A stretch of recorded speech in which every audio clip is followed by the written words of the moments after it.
আসসালামু আলাইকুম, সবাই কেমন আছেন? আজকে আমি একটি নতুন ব্লগ নিয়ে এসেছি।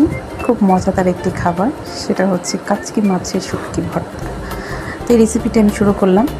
ফার্স্টে আমি এখানে পেঁয়াজ আর রসুন এটা একদম তেল ছাড়া মিডিয়াম আছে একটু ভেজে নিচ্ছি। তো এই ভর্তাটা যেদিন বাসায় বানানো হয় সেদিন আসলে মন ভরে ভাত খাওয়া যায়। নর্মালি কিন্তু পোলাও বলেন বা বিরিয়ানি এসব কিছু উর্ধে যদি কিছু থাকে সেটা হলো আমার কাছে এই শুটকির ভর্তাটা খুবই ভালো লাগে। এটা হলেই আমার সারাদিনের খাওয়া হয়ে যায়। তো যাই হোক, আজকে আমি আপনাদেরকে দেখাচ্ছি। তো এই শুটকির ভর্তাটা এইভাবে একবার বানিয়ে ট্রাই করতে পারেন। এখানে আমি শুটকিটা ভাজার আগে কাঁচামরিচ আর শুকনো মরিচটা আমি ভেজে নিয়েছিলাম, ওটা একটু স্কিপ হয়ে গেছে। তো এই সব কিছু ভালো করে ভেজে নিয়ে এখন এটা আমি শিলপাটাতে একটু বেটে নিয়েছি। তো এরকম বাটাটা হয়ে গেলে তখন আমি এটাকে ডিশে রেখে দিয়েছি।